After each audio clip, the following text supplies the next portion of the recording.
Hello बच्चों, welcome back to my channel. कैसे हैं आप सब लोग। आज की वीडियो में मैं आप लोग के लिए जो एंटरप्रेन्योरशिप की आपकी क्लासेस चल रही थी उसमें नेक्स्ट चैप्टर हम पढ़ेंगे कि उपक्रम का प्रवर्तन क्या होता है, प्रमोशन ऑफ वेंचर क्या होता है। बहुत ही इंपॉर्टेंट चैप्टर है। इससे पहले मैंने आप लोगों को पढ़ाया था, जिससे प्रीवियस वीडियो आई थी इसकी, कि नवाचार क्या होता है और जो सृजनात्मकता होती है यानी क्रिएटिविटी एंड इनोवेशन पढ़ाया था। वो एक बहुत इंपॉर्टेंट था, तो उसको जरूर देख लीजिएगा। अगर आपने वीडियो नहीं देखी है तो डिस्क्रिप्शन में लिंक है, एक प्लेलिस्ट है जिसमें सारी वीडियोस आपको मिल जाएंगी, देख लीजिएगा। आइए शुरू करते हैं। लेकिन शुरू करने से पहले जो बच्चों ने सब्सक्राइब नहीं किया होगा, सब्सक्राइब कर लीजिए। वीडियो अच्छी लगेगी लाइक कर दीजिएगा और फ्रेंड्स वीडियो को शेयर कर दीजिएगा। तो यहाँ पर हिंदी में प्रवर्तन बोलते हैं, इंग्लिश में प्रमोशन बोलते हैं। तो आप लोग प्रमोशन से कंफ्यूज मत हो जाइएगा, क्योंकि प्रमोशन का एक मीनिंग जो होता है वो संवर्धन भी होता है। तो वो वाला प्रमोशन जो संवर्धन से रिलेटेड है वो यूज किया जाता है जब हम मार्केटिंग की बात कर रहे होते हैं, जो आपका विपणन होता है उसकी बात कर रहे होते हैं वहां पर। यहाँ पर प्रमोशन से मीनिंग होता है किसी भी काम की शुरुआत करना, यानी कि जो एक उपक्रम होता है कैसे उसको शुरू किया जाएगा, कैसे पहली बार उसका थॉट आएगा, फिर कैसे पूरा प्रोसेस होगी, एक फर्म एक कंपनी तक एक मैन्युफैक्चरिंग यूनिट तक पहुंचा जाएगा और कैसे रन में उसको लाया जाएगा। इस चीजों को ही क्या कहा जाता है, प्रमोशन कहलाता है, प्रवर्तन कहलाता है। आइए अब देखते हैं इसको कि साधारण शब्दों में प्रवर्तन का प्रारंभ करने से, जैसे कि मैंने आपको बताया कि किसी चीज को शुरू करना, प्रारंभ करना। जब किसी व्यवसाय उद्यमी के मस्तिष्क में किसी उद्योग उपक्रम को प्रारंभ करने का विचार आता है, यानी कि जब पहली बार कोई थॉट आता है, जब पहली बार कोई थॉट आएगा तो वहां पर जो उद्यम होगा यानी कि उसके प्रवर्तन का कार्य शुरू हो जाएगा तथा इस विचार को क्रियान्वित करने के लिए विभिन्न प्रकार के क्या होते हैं, प्रयास होते हैं। इसे ही प्रवर्तन के नाम से जाना जाता है। यानी कि पहली बार जब कोई थॉट आता है आपके माइंड में, जो कि एक उद्यमी व्यक्ति होगा, कुछ नया सोच रहा है, नया विचार कर रहा है, उसी थॉट से रिलेटेड कैसे उसको वो क्रियान्वित करेगा उसके बारे में पूरी अपनी एक प्लानिंग तैयार करता है, वही क्या कहलाती है, वो हो जाता है आपका प्रवर्तन यानी कि प्रमोशन। तो आप समझ गए होंगे प्रमोशन क्या है। तो अब आ जाता है कि प्रक्रिया क्या है, क्योंकि हाँ, एक छोटी सी प्रोसेस तो नहीं है ना। आपके माइंड में बहुत से आते तो आइडियाज हैं, लेकिन उन आइडियाज को एग्जीक्यूट करना एक बहुत लंबी प्रोसेस हो जाती है। तो वही आपकी क्या कहलाती है, प्रमोशन प्रोसेस। क्या होती है ये देखें, ये एक कठिन कार्य है, काफी डिफिकल्ट होता है। इसीलिए जितने भी आइडियाज आते हैं सब पूरी तरह से एग्जीक्यूट नहीं हो पाते, क्योंकि मुश्किल होता है, एग्जीक्यूशन ही सबसे ज्यादा इंपॉर्टेंट होता है। इसी तरह से गवर्नमेंट की पॉलिसीज बहुत सी आती हैं, बहुत अच्छी अच्छी होती हैं, लेकिन सही से एग्जीक्यूट ना होने की वजह से जो भी उनके लक्ष्य होते हैं, जो ऑब्जेक्टिव्स होते हैं, वो पूरी तरह से फुलफिल नहीं होते। अगर सिंपल वे में कहें, जैसे आप लोग टाइम टेबल तो बनाते हैं, बहुत अच्छा सा टाइम टेबल बन जाएगा, इसमें बहुत सी पढ़ाई होगी 24 घंटे में, 12 घंटे 16 घंटे की पढ़ाई आप लोग रख लेते हैं।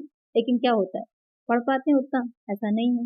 उतना तो पढ़ नहीं पाते, तो क्या है, एग्जीक्यूशन में प्रॉब्लम आती है कि आप एग्जीक्यूट नहीं कर पाते उस टाइम टेबल को।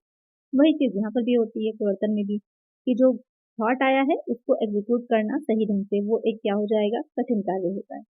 जो व्यक्ति उपक्रम की स्थापना करने को सोचता है तथा उपक्रम को स्थापित करने का निर्णय लेता है, उसे क्या कहते हैं, प्रवर्तक कहते हैं। प्रोसेस प्रवर्तन मोशन है, और जो व्यक्ति कर रहा होगा प्रवर्तक यानी कि प्रमोटर कहलाता है। तो इसमें क्या होते हैं इसके चरण या स्टेप्स, क्योंकि कुछ स्टेप्स हमें लेने पड़ते हैं। तो सबसे पहला स्टेप हो जाता है अवसरों की पहचान करना, बहुत इंपॉर्टेंट है, आइडेंटिफिकेशन ऑफ अपॉर्चुनिटीज।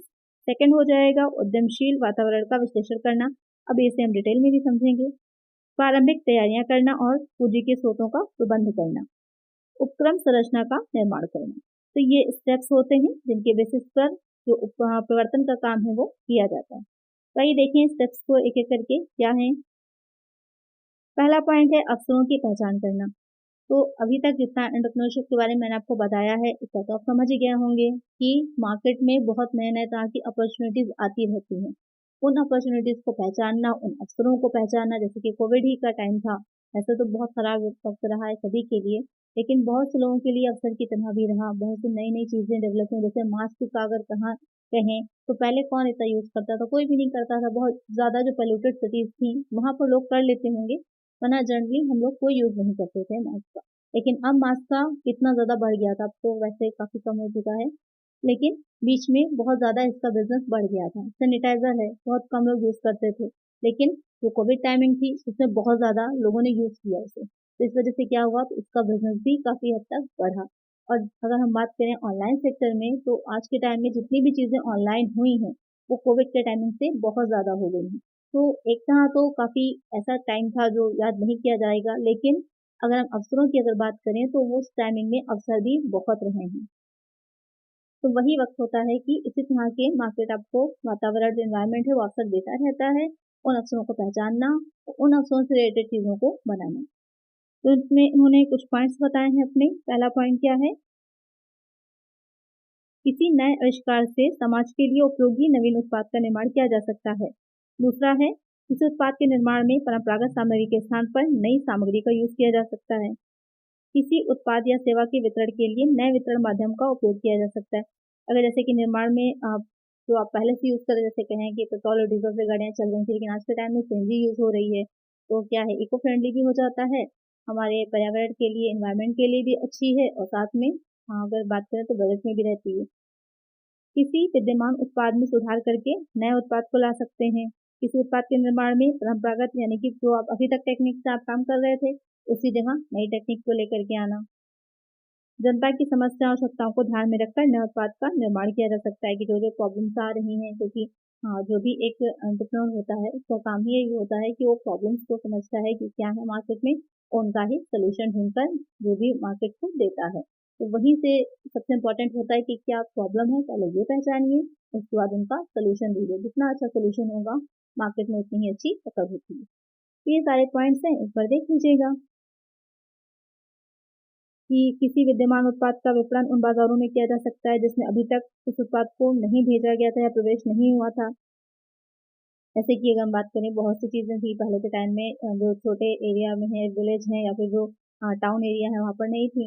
लेकिन अब ऑनलाइन मार्केट बहुत ज़्यादा बढ़ गई है, तो जैसे जो ऑनलाइन ऐप्स होती हैं, फ्लिपकार्ट, अमेज़न है, वहाँ तक भी डिलीवरी दे रही हैं, तो बहुत आसान हो जाता है उन लोगों के लिए भी। तो नए-नए लोग उनके थ्रू भी चीज़ों को मँगा सकते हैं। विद्यमान उत्पाद के रंग रूप डिजाइन में परिवर्तन करना। आकस्मिक रूप में घटित होने वाली घटनाएं नए अवसरों को जन्म देने वाली होती हैं। तो कुछ जैसे कि अभी कोविड का ही मैंने एग्जांपल आपको दिया था, इसी तरह से और भी बहुत सी चीजें होती हैं कि ऐसी घटित होती हैं, तो वहां पर भी नए नए अवसर बनते हैं। तो ये हो जाते हैं कि उन अवसरों को आप पहचानें, उनको समझें और उनसे रिलेटेड क्या प्रॉब्लम्स आ रही हैं, उनका क्या सोल्यूशन हो सकता है, इसके बारे में सोचें। फिर आता है कि जो अवसर होते हैं, क्योंकि आइडिया जनरेट होता है, कोई विचार का सृजन होता है, तो ये भी क्या होती है, ये जो भी विचार सृजन की अवस्था जो होगी, उद्यमी गतिविधि का पहला स्टेप होती, पहला चरण होती है। इसमें नई चीज़ों को सोचा जाएगा कि क्या किया जा सकता है, कौन-कौन से प्रयोग हैं, कौन एक्चुअल में व्यावहारिक हैं, किसको हमें छोड़ देना है, उन चीज़ों के बारे में सोचा जाता है। तो वहाँ पर देखा जाएगा कि आवश्यकता के प्रकार क्या हैं, आवश्यकता कितने तरह की होती हैं, लोगों की नीड्स क्या-क्या होती हैं, जैसे कि आपने इकोनॉमिक्स में पढ़ा होगा, उनको कैसे पूरा किया जा सकता है, उसके लाभ और जोखिम क्या हैं, कीमत बनाम निष्पादन यानी कि कितना कॉस्ट आ रही है, कितना प्राइस आ रहा है, और आप जब एग्जीक्यूट करके उसको बनाते हैं तो कितनी कॉस्ट निकल कर के आई, यानी कितनी आपने एस्टिमेट करी थी और एक्चुअल में कितनी आई है। बाजार का आकार और विक्रय संभाव्यता क्या है, ग्राहक की भुगतान की क्षमता क्या है, कितना तक, जैसे कि इंडिया में उन चीज़ों का मार्केट बहुत ज़्यादा है जो बहुत छोटे-छोटे लेवल पर भी बिकती हैं। जैसे कि अगर हम बात करें, मैगी की जो स्टार्ट हुई थी तो ₹5 का पैकेट आता था। आप सब लोगों ने लिया होगा, किसने-किसने खरीदा ₹5 का पैकेट, मुझे कमेंट करिएगा। मैंने तो खरीदा है, आप में से कितने लोगों ने खरीदा है? उसके बाद क्या हुआ, 10 का हुआ, 12 का हुआ, इसी तरह धीरे-धीरे प्राइस बढ़ते जा रहे हैं। तो स्टार्टिंग क्या हुई, मार्केट बड़ी हुई क्योंकि बहुत छोटे इतनी मात्रा में इतनी प्राइस उसका था कि हर कोई खरीद सकता था, बजट में था। इसलिए उसका मार्केट पूरे इंडिया में फैल चुका है। इतना और कोई भी नूडल्स का मार्केट नहीं है जितना मैगी का है। तो यही चीज़ कहने का मतलब है कि जो ग्राहक हैं, किस तरह के कस्टमर्स को, कंज्यूमर्स को टारगेट कर रहे हैं, तो वहाँ पर उतना ही बड़ा आपका मार्केट भी होता है। तो ये चीज़ें हो जाएँगी एक आइडिया जनरेशन में कि किस तरह से एक आइडिया को हमें समझना चाहिए, जनरेट करना चाहिए। उसके बाद आ जाता है कि विचार सृजन के क्या स्रोत होते हैं, सोर्सेज ऑफ आइडिया जनरेशन। ये क्या स्रोत होते हैं? सबसे पहला तो कंज्यूमर, उपभोक्ता ही हो जाएगा कि उपभोक्ता को समझना, क्या उसकी आवश्यकताएँ हैं, क्या नीड्स हैं, किस तरह की वो डिमांड्स कर रहा है, उसको समझना। तो कैसे होगा? बातचीत के द्वारा, थ्रू कन्वर्सेशन। तो वहाँ पर फिर क्या होता है कि जो उद्यमी होता है, लोग मार्केट रिसर्च करते हैं, तो जगह-जगह पे जाकर खुद लोगों से मिल कर के उनसे बातचीत की जाती है, या फिर जो प्रोडक्ट ऑलरेडी उनके मार्केट में होते हैं, तो उसके साथ में भी वो फीडबैक के लिए, या फिर कुछ फॉर्म्स वगैरह कहते हैं फिल करने को। ऑनलाइन भी अगर आप परचेज़ करते हैं, तो वहाँ पर भी आपसे क्वेरीज़ की जाती हैं। तो इससे पता चल जाता है कि किस तरह का मार्केट है और कैसे लोग क्या-क्या चीज़ें चाह रहे हैं। फिर अवलोकन द्वारा तो ऑब्जर्वेशन करके भी देखा जाता है, जिसमें कि बुक्स हैं या फिर जो न्यूज़पेपर हैं उनके थ्रू होता है, टीवी है, मेला प्रदर्शनियाँ हैं, लोगों की प्रवृत्तियों का अवलोकन करके, तो ये सारे तरीके हो जाते हैं किसी विचार सृजन के थ्रू। नेक्स्ट आता है कि उद्यमशील वातावरण का विश्लेषण यानी कि एनालिसिस ऑफ एंटरप्रेन्योरियल एनवायरनमेंट, कि कैसा होता है एक उद्यमशील वातावरण। तो इसमें जैसे कि आपको पता ही है कि सबसे पहला आ जाएगा आंतरिक वातावरण, इंटरनल एक्सटर्नल। जब भी एनवायरनमेंट की बात होगी ये 2 पॉइंट तो रहेंगे ही आपके। तो इंटरनल एनवायरनमेंट जो होता है, जो आंतरिक होगा यानी कि एक संस्था जो होती है, एक एंटरप्राइज जो होता है, उसके अंदर का जो वातावरण होता है, जो कि जो भी एंटरप्रेन्योर होगा या फिर जो भी उस कंपनी का, उस संस्था का ओनर है, मैनेजमेंट है, उन सबके कंट्रोल में रहता है वो एनवायरनमेंट। इसमें कौन सी चीज़ें आ जाती हैं? इसमें आ जाएंगी जो संस्था की विचारधारा और दर्शन है, संस्था के लक्ष्य हैं, उसका उद्देश्य है, क्या नियम है, नीतियाँ हैं, संसाधन और कार्यविधियाँ। ये सब उसके कंट्रोल में रहती हैं, वो जैसे चाहे वैसे बना सकता है। लेकिन जब अब बात आती है एक्सटर्नल एनवायरनमेंट की, तो ये उसके कंट्रोल में नहीं होगा। क्यों नहीं होता है? क्योंकि ये सब बाहर की चीज़ों से रिलेट करता है। एक्सटर्नल एनवायरनमेंट को फेस करने के लिए, उसमें अपने आप को बनाए रखने के लिए जो उद्यम होता है, यानी कि जो भी एंटरप्राइज होता है, जो भी एंटरप्रेन्योर होता है, उसको अपनी स्ट्रैटेजीज बनानी होती हैं कि उसमें वो अच्छे से सर्वाइव कर सके। किस तरह का होगा? इकोनॉमिक एनवायरनमेंट होता है, क्योंकि गवर्नमेंट की पॉलिसीज चेंज होती रहती हैं, जो मॉनेटरी पॉलिसी है वो बदल जाएगी, जो आपकी फिस्कल पॉलिसी है वो बदलती है, अलग-अलग तरह के रूल्स रेगुलेशन आ जाते हैं, इन्वेस्टमेंट की जो नीतियाँ होती हैं, पॉलिसीज होती हैं वो चेंज हो जाती हैं, तो उन सबका सामना करना पड़ता है। सामाजिक एवं सांस्कृतिक, सोशल एंड कल्चरल एनवायरनमेंट, जैसे अगर इंडिया की बात करें तो बहुत डाइवर्सिटी है, अलग-अलग। तो कहाँ पर हम कर रहे हैं, किन-किन किस तरह के लोगों के लिए उन चीज़ों को बना रहे हैं, उनको बहुत ध्यान में इसको भी रखना होता है। नेचुरल एनवायरनमेंट, क्योंकि इंडिया में अगर हम बात करें नेचुरल रिसोर्सेज से, तो भारत बहुत एक धनी देश माना जाता है, बहुत रिच कंट्री माना जाता है, क्योंकि यहाँ पर प्राकृतिक संसाधन बहुत है। लेकिन फिर भी उन संसाधनों का किस तरह से कैसे यूज़ करना है, उसको भी समझना होता है। फिर आ जाएगा राजनीतिक पॉलिटिकल एनवायरनमेंट, क्योंकि राजनीतिक गवर्नमेंट है, चेंज होती रहती है, तो उसके अकॉर्डिंग क्या होती है, पॉलिसीज भी बदल जाती हैं। एक गवर्नमेंट जो पॉलिसी लेकर के आएगी, हो सकता है दूसरी गवर्नमेंट आए तो उसको बंद कर दे, या उसमें कुछ सुधार करे या बदलाव कर दे, चेंजेस कर दे, तो उसके लिए भी तैयार रहना होता है। वैधानिक वातावरण, लीगल एनवायरनमेंट, और आ जाएगा तकनीकी वातावरण, टेक्नोलॉजिकल एनवायरनमेंट। जो वैधानिक होता है, इसमें जो भी अलग अलग तरह के नियम कानून बनते रहते हैं, जैसे कि जो टैक्स है, टैक्स रिलेटेड चीज़ें भी आती रहती हैं, या फिर जो या बाहर से अगर आप कुछ भी परचेज कर रहे हैं, इंडिया के बाहर से एक्सपोर्ट इम्पोर्ट का आपका बिजनेस हो रहा है, तो वहाँ पर भी जो चेंज होंगी पॉलिसी, उसका बहुत इफेक्ट पड़ता है। तकनीकी वातावरण में तो नई नई टेक्नोलॉजी आती रहती है, इसके यदि आप अभी तक जिस टेक्निक से प्रोडक्शन कर रहे थे, तो हो सकता है जो नई टेक्निक आए वहाँ पर कॉस्ट भी कम आए और कम टाइम में आप उन चीज़ों को बना सकें, तो वो भी चेंजेस होते रहते हैं। तो इस पर जो एक्सटर्नल एनवायरनमेंट है, आपका कोई भी कंट्रोल नहीं रहता, आपको बस अपनी स्ट्रेटजीज इस तरह से बनानी है कि आप उसमें अपने आप को बनाए रख सकें। तो ये हो जाता है उद्यमशील वातावरण का विश्लेषण। अब आपको समझ में आ गया होगा अच्छे से कि क्या होता है। इसके बाद आ जाता है वातावरण विश्लेषण की टेक्निक, यानी कि जो टेक्निक्स होती हैं एनवायरनमेंट का एनालिसिस करने की, वो क्या रहती हैं। तो सबसे पहली हो जाती है सूचनाएं प्राप्त करना, टू गेदर इंफॉर्मेशन।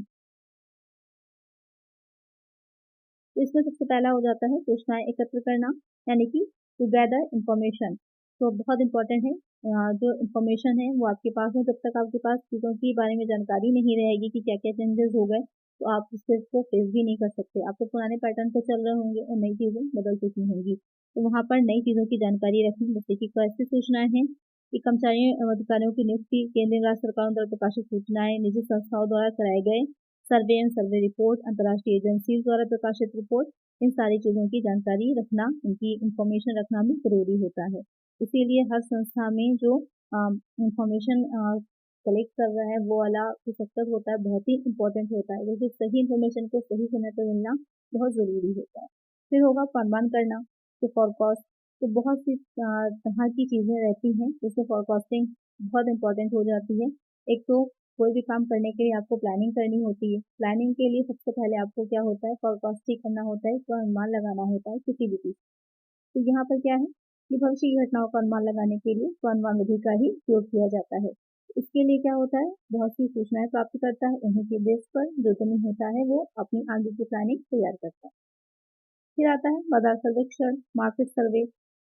मार्केट सर्वे में देखा जाता है कि बाजार की स्थिति क्या है, उसके अकॉर्डिंग ही अपनी प्लानिंग की जाती है, अपने प्रोडक्ट बनाए जाते हैं, क्या उपभोक्ताओं की रुचि है, क्या उनकी पसंद है, कैसे जो जैसे कि इंडिया में बात करें तो सीज़न बदल जाते हैं, तो सीज़न के अकॉर्डिंग लोगों की नीड्स बदलती हैं, तो उसका भी ध्यान रखना पड़ता है उद्यमी को। फिर आ जाएगा वातावरण संकट एवं अवसर परिदृश्य, environmental threat and opportunity profile और ईटॉप। तो यहाँ पर क्या कह रहा है कि जो एनवायरनमेंट है वहाँ पर, क्योंकि जो स्वाट एनालिसिस आपने सुना होगा, स्वाट एस फॉर आपका स्ट्रेंथ होता है, डब्ल्यू फॉर वीकनेस होगा, O for opportunities and T for threats हो जाता है। तो वातावरण जो होता है, एनवायरनमेंट जो होता है, उसमें थ्रेट्स बहुत बने रहते हैं और अपॉर्चुनिटीज भी बहुत सी होती हैं। जब आप थ्रेट्स का सामना करते हैं और अपॉर्चुनिटीज को यूज करते हैं तभी आप एक अच्छे उद्यमी बन पाएंगे। उसके बाद है स्वाट विश्लेषण, जो कि अभी मैंने समझा ही दिया आपका कि ये 4 चीजें, इसको ध्यान में रखिएगा। स्वाट क्या है, ये डायरेक्ट क्वेश्चन पूछेगा आपसे एग्जाम में कि स्वाट क्या होता है, या फिर किस तरह से स्वाट विश्लेषण आपके उद्यम के लिए आवश्यक है या इम्पोर्टेंट होता है। तो वहाँ पर आपको स्वाट के बारे में बताना होगा कि एक उद्यमी के लिए बहुत इंपॉर्टेंट है ये जानना कि क्या उसकी शक्तियाँ हैं, वो क्या कर सकता है, क्या क्या उसके प्लस पॉइंट्स हैं। और ये भी बहुत इंपॉर्टेंट है जानना कि क्या वीकनेस है। जैसे आप ही लोग हैं एग्जाम में, कुछ ऐसे सब्जेक्ट रहते हैं जो आप लोग को टफ लगते हैं, तो वहाँ पर आपको प्लानिंग उसके लिए ज़्यादा अच्छी करनी पड़ती है। कुछ बहुत ईजी होते हैं, आपको थोड़ा भी पढ़ लेंगे तो काम चल जाता है। वहाँ पर आपको पता होना ज़रूरी है कि क्या स्ट्रेंथ है और क्या वीकनेस है। अपॉर्चुनिटीज अवसर क्या होते हैं कि जैसे कि अभी मैंने काफ़ी डिटेल में अवसरों के बारे में तो आपको समझाया कि उन अवसरों को समझना बहुत इंपॉर्टेंट होता है उद्यमी के लिए। और चुनौतियाँ, चुनौतियों में रहता है कि जो एक्सटर्नल एनवायरनमेंट है, समझ लीजिए पूरा ही एक चुनौती की तरह है आपके सामने, तो उसको भी फेस करना इंपॉर्टेंट होता है। तो किसी भी संस्था के लिए, उद्यम के लिए, कंपनी के लिए स्वाट एनालिसिस बहुत इंपॉर्टेंट।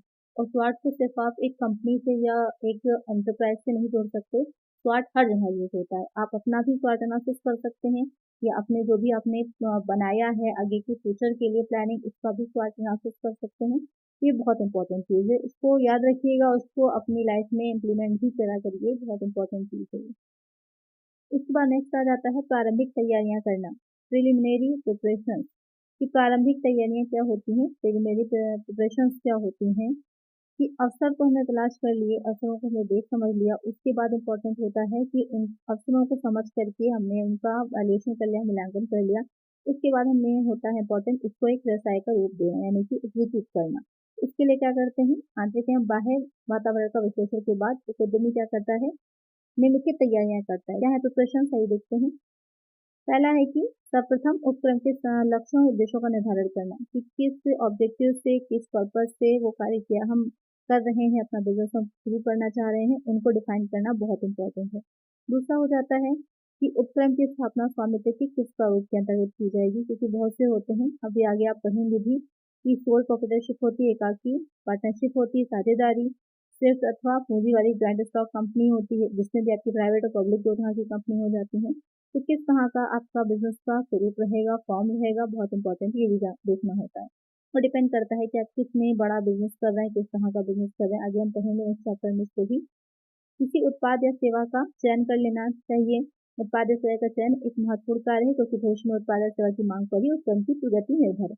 आप किस तरह का प्रोडक्ट बना रहे हैं, किस तरह की सर्विस आप प्रोवाइड कराना चाह रहे हैं, उसको आप एक सिलेक्ट कर लेते हैं, उसके अनुसार ही आप आगे काम करें, क्योंकि फ्यूचर में उसकी कितनी डिमांड बन सकती है या कितना आगे वो जा सकता है, इसको देखकर ही काम करना है।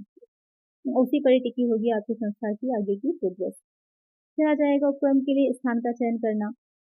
उपक्रम का स्थान मांग बाजारों के निकट होना चाहिए, यानी कि कहाँ पर आप अपना एंटरप्राइज लगाना चाह रहे हैं, कहाँ पर प्लांट आपका लगेगा, बहुत इंपॉर्टेंट होता है ये देखना, क्योंकि इसमें गवर्नमेंट की भी बहुत सी ज़्यादा प्रोविजंस हैं, बहुत से प्रावधान गवर्नमेंट के भी हैं कि आप शहरी क्षेत्रों में जहाँ पर जनसंख्या निवास कर रही है, वहाँ पर बहुत से ऐसे नहीं लगा सकते जिनसे कि बहुत धुआं निकलता हो, जिससे कि जो है प्रॉब्लम हो लोगों को रहने के लिए। बहुत से गवर्नमेंट की भी अपने प्रोविजंस हैं, तो उन सबका ध्यान रखना पड़ता है। उसी के अकॉर्डिंग क्या होता है, आपको अपना उपक्रम लगाना होगा। फिर उपक्रम को प्रारंभ करने के पूर्व कुछ प्रारंभिक अनुबंध करने आवश्यक होते हैं, कुछ कॉन्ट्रैक्ट करने होते हैं, एग्रीमेंट करने होते हैं। कौन से हो जाएंगे, यदि पहले से कोई एग्जिस्ट कर रहा है बिजनेस, उस विद्यमान व्यवसाय को खरीदा जा रहा है, तो वहाँ पर खरीदने के लिए भी आप एक कॉन्ट्रैक्ट करते हैं। तो ज़रूरी नहीं है आप कुछ नया शुरू कर रहे हो, हो सकता है कोई अपना बिजनेस बेच रहा हो, सेल कर रहा हो, आप उसी को परचेज कर रहे हैं और उसके बाद वहाँ से कुछ नया शुरू कर रहे हैं। फिर आ जाएगा कि नवीन व्यवसाय प्रारंभ कर रहे हैं, तो उसके लिए आपको सबसे पहले तो सबसे इम्पोर्टेंट है कोई जगह होनी चाहिए, भूमि लैंड है। फिर बिल्डिंग बनेगी, पेटेंट, अगर कुछ ऐसी चीज़ें बना रहे हैं पेटेंट या कॉपीराइट की ज़रूरत है तो आपको वो लेना पड़ेगा। तो ये सारे काम करने पड़ते हैं, इसके लिए भी आपको एग्रीमेंट करने होंगे। प्रबंधकीय कार्मिक हो, तकनीकी विशेषज्ञ, वैधानिक सलाहकार, इन सब से भी आपको एग्रीमेंट करना होता है। तो उसके बाद क्या आएगा, अगर साझेदारी प्रारूप है तो साझेदारों के साथ अनुबंध होता है। तो डिपेंड करता है किस तरह का है, फ्रेंचाइजी है तो उसके अकॉर्डिंग होता है, तो अलग अलग तरह के होते हैं। तो ये कुछ आपको मेरी जो प्रिपरेशंस हैं वो करनी पड़ती हैं एक बिजनेस को बनाने से पहले।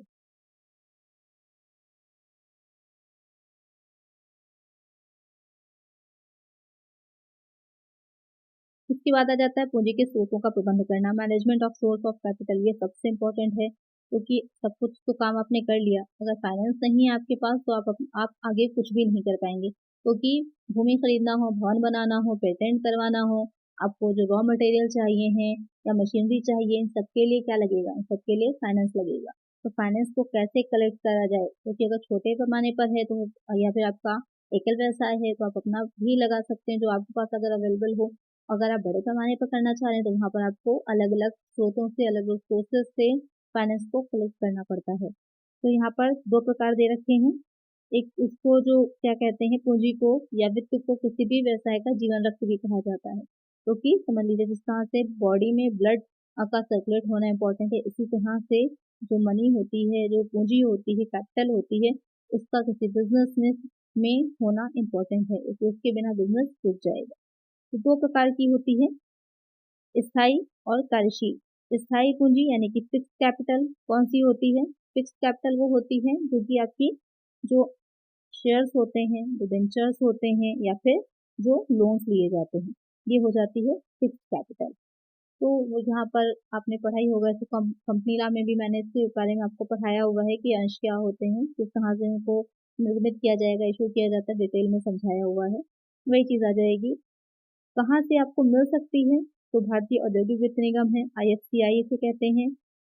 औद्योगिक साख है, विनियोग निगम है, राज्य वित्त निगम है, राष्ट्रीय औद्योगिक विकास बैंक है, आईडीबीआई जिसे कहते हैं, भारतीय औद्योगिक विकास बैंक, भारतीय यूनिट ट्रस्ट यानी कि यूटीआई, भारतीय जीवन बीमा निगम, एलआईसी और लघु उद्योग विकास निगम। तो ये सारे क्या हैं? आपके वो स्रोत हैं यानी कि वो संस्थाएं हैं जो कि आपको इस तरह का ऋण प्रोवाइड कराती हैं। ये हो जाएगी फिक्स कैपिटल। इसके बाद आ जाती है वर्किंग कैपिटल। वर्किंग कैपिटल क्या होगी? जो फिक्स होती है वो व्यवसाय में आपकी पूंजी लग जाती है, तो वो जो भी आपके कैपिटल एक्सपेंडिचर होते हैं यानी कि जो मशीनरी है, बिल्डिंग है, फर्नीचर है, इन सब चीज़ों में इन्वेस्ट होती है, वो आपकी फिक्स कैपिटल रहेगी। और जो साथ में वर्किंग कैपिटल होती है, तो बिजनेस के कुछ डेली के एक्सपेंसेस होते हैं या तो बिजनेस को चलाने के लिए आप जो रॉ मटेरियल का परचेज कर रहे हैं, जो वेजेस के लिए पे करेंगे, वो सब क्या होता है बार बार होने वाले होते हैं कि बार बार वो रिपीट होते हैं एक्सपेंसेस, तो वो क्या हो जाते हैं, वर्किंग कैपिटल हो जाती है। इसमें जो वर्किंग कैपिटल होती है उसमें कौन सी चीज़ें आएंगी, ये खाली आपसे अलग भी पूछ सकता है, क्वेश्चन अच्छा है, शॉर्ट में आ सकता है कि कार्यशील पूंजी क्या होती है। तो आपको यही आंसर देना है कि व्यवसाय के संचालन के लिए जिस पूंजी की आवश्यकता होती है वो पूंजी क्या हो जाएगी, कार्यशील। एग्जाम्पल की बात करें तो व्यापारिक बैंकों द्वारा जो अल्पावधिक ऋण होते हैं, सार्वजनिक निक्षेप होते हैं, अदेयता का पुनः विनियोग, जो डिप्रिसिएशन फंड बनता है, गवर्नमेंट से जो आपको मिल रही होगी किसी तरह की ग्रांट, ग्राहकों द्वारा अग्रिम जो है, मित्र रिश्तेदारों से सहायता एवं ऋण है, देशी बैंकर्स द्वारा वित्तीय और संचित कोष, ये सारे हो जाते हैं वर्किंग कैपिटल के एग्जाम्पल या फिर सोर्स भी कह सकते हैं। तो इस तरह से हम पूंजी का या फिर जो कैपिटल लगती है, इन्वेस्ट होती है बिजनेस से या फिर जो उद्यम में, उसका इस तरह से प्रबंध करते हैं, मैनेजमेंट करते हैं।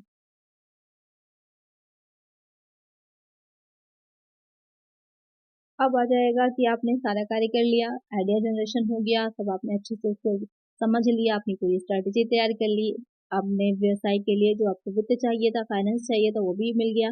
अब हम क्या करेंगे, उपक्रम की संरचना करेंगे, बिल्डिंग वेंचर स्ट्रक्चर। सबसे पहले क्या करते हैं कि जो वैधानिक आवश्यकताएं होती हैं, औपचारिकताएं होती हैं, उनको पूरा करेंगे। तो फुलफिल द स्टेटरी फॉर्मेलिटीज, क्या रहती हैं, तो ये डिपेंड करता है कि आप किस तरह का आपका बिजनेस का फॉर्म है। तो सबसे पहले जो होगा, अगर एक कंपनी की तरह है तो वहाँ पर हम कंपनी रजिस्ट्रार के पास उसको रजिस्टर्ड करवाते हैं।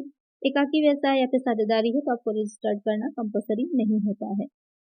फिर आएगा कि यदि किसी नगर पालिका क्षेत्र में आ रही है तो वहाँ उनसे अनुमति लेनी पड़ती है हमको। जिस राज्य में स्थापित किया जा रहा है वहाँ के राज्य के प्रदूषण नियंत्रण बोर्ड से अनुमति प्रमाण पत्र प्राप्त करना होता है। जैसे कि मैंने आपको बताया था कि कुछ रिस्ट्रिक्टेड होती हैं, आप हर एरिया में जाकर के ऐसा काम नहीं कर सकते जिससे कि धुआं या बहुत ज़्यादा पोल्यूशन हो, तो वहाँ पर लोगों को प्रॉब्लम होती है, तो गवर्नमेंट उसके लिए अलाउ नहीं करती है। तो आपको पहले लेना पड़ता है प्रदूषण नियंत्रण बोर्ड से अनुमति प्रमाण पत्र, अनापत्ति प्रमाण पत्र लेना पड़ता है। फिर आएगा स्थापित उद्योग में यदि 20 से अधिक श्रमिक कार्यरत हैं तो कारखाना अधिनियम के अंतर्गत पंजीयन कराना होता है। यानी कि जो आपका कारखाना अधिनियम बना है 1948 है, कारखाना अधिनियम 1948 एक्ट है अधिनियम ये। इसमें अगर 20 से ज़्यादा आपके जो भी उद्यम है उसमें लोग लगे हुए हैं तो पंजीयन भी आपको रजिस्ट्रेशन भी करवाना होता है इस एक्ट के अंतर्गत। फिर आ जाएगा कि यदि औद्योगिक उपक्रम द्वारा उत्पादित उत्पाद इस प्रकृति का है जिसके लिए उद्योग अधिनियम 1951 से लाइसेंस प्राप्त करना अनिवार्य है तो उससे भी लाइसेंस लिया जाएगा। तो ये कार्य होते हैं जो सबसे पहले जो वैधानिक औपचारिकता है उनको पूरा करना। फिर आ जाएगा आंतरिक संगठन संरचना का निर्माण, to form internal organisational structure. ये सभी संसाधनों को जुटा लेने के बाद उनको सही ढंग से कैसे हमें उपयोग करना है इसको भी तो देखना है। तो उसके लिए आप एक विवरण पत्र तैयार किया जाता है, उसमें जो भी व्यक्ति हैं उनकी योग्यताएं क्या हैं, उनको कौन कौन से कार्य सौंपे जाएंगे, उसको डिटेल में लिखा जाएगा और लिखा जाएगा। संगठन संरचना बनेगी पूरी, समझ लीजिए एक जो ऑर्गेनाइजेशन का स्ट्रक्चर होता है उसको तैयार किया जाएगा। अलग अलग प्रबंधकों को चुना जाएगा, जो उच्च प्रबंध होंगे, निम्न होते हैं, मध्य होते हैं, कौन सा व्यक्ति कौन से कार्य को करेगा, उनको कार्य और दायित्व उनके सौंपे जाएंगे, तो वो सारे कार्य आते हैं। फिर उत्पादन एवं वितरण व्यवस्था करना, to arrange for production and marketing. इतना करने के बाद ये होता है कि सबसे पहले कैसे प्रोडक्शन किया जाएगा और साथ ही उस प्रोडक्ट को कैसे मार्केटिंग उसकी की जाएगी उसको भी डिसाइड किया जाएगा। इसके लिए सबसे पहले प्लांट लेआउट तैयार होगा, किस तरह से हम किस मेथड से किस तरह से उत्पादन करेंगे उसका चयन होगा। क्या उसके लिए बिल्डिंग और कौन कौन सी मशीनरी की आवश्यकता होगी उसकी व्यवस्था की जाएगी। उत्पादन कार्य के अनुसार उत्पादन करना, फिर विक्रय प्रतिनिधि जो सेल्स एग्जीक्यूटिव होते हैं, एजेंट होते हैं, उनको नियुक्त किया जाता है। जो भी हमने गुड्स बनाए हैं उन गुड्स के किस तरह से ट्रांसपोर्ट किया जाएगा, उनको कैसे उनको जो है, क्योंकि सारे गुड्स तो एक साथ आप जो डिलीवर नहीं कर देंगे, तो उसके लिए पहले हमको संग्रहण के लिए भी कहीं पर गोडाउन की व्यवस्था करनी पड़ती है। कुछ ऐसे गुड्स होते हैं कि एक आपको टेम्परेचर है उसी पर ही रखने हैं तो उसकी भी व्यवस्था की जाती है, तो स्टोरेज। फिर आ जाएगा माल के विज्ञापन विक्रय संवर्धन संसाधनों का चयन करना एवं विज्ञापन और विक्रय संवर्धन कार्य करना। कि इतना सब कर लेने के बाद सबसे इम्पोर्टेंट एडवर्टाइजमेंट का कार्य करना, जिससे कि मांग डेवलप हो सके, डिमांड डेवलप हो, तभी तो जो भी प्रोडक्ट आपने बनाया है वो बिकेगा मार्केट में। फिर लास्ट आ जाएगा उपक्रम को प्रारंभ करना, कॉमेंसमेंट ऑफ द वेंचर। तो ये लास्ट वाला हो जाता है। सारे कार्य करने के बाद आप क्या करते हैं, औपचारिक जो भी औपचारिकताएं हैं सारी पूर्ति हो जाएगी, उसके बाद आप अपने उपक्रम का स्टार्ट कर देते हैं, शुरुआत करते हैं, इनॉग्रेशन करते हैं। तो आपकी समझ में आ गया होगा पूरी प्रोसेस कि कैसे किसी भी उपक्रम का की शुरुआत की जाती है, क्या क्या चीज़ें की जाती हैं, कौन कौन से कार्य होते हैं, क्या इसके स्टेप्स होते हैं। तो आई होप आपको वीडियो अच्छी लगी होगी और अच्छे से चैप्टर समझ में आ गया होगा। तो अगर वीडियो अच्छी लगी है इसलिए आगे के चैप्टर्स के लिए चैनल को सब्सक्राइब जरूर कर लीजिएगा और वीडियो को लाइक करना ना भूलिएगा और फ्रेंड्स आप वीडियो को शेयर भी कर दीजिएगा। मिलते हैं नेक्स्ट वीडियो में। Thank you.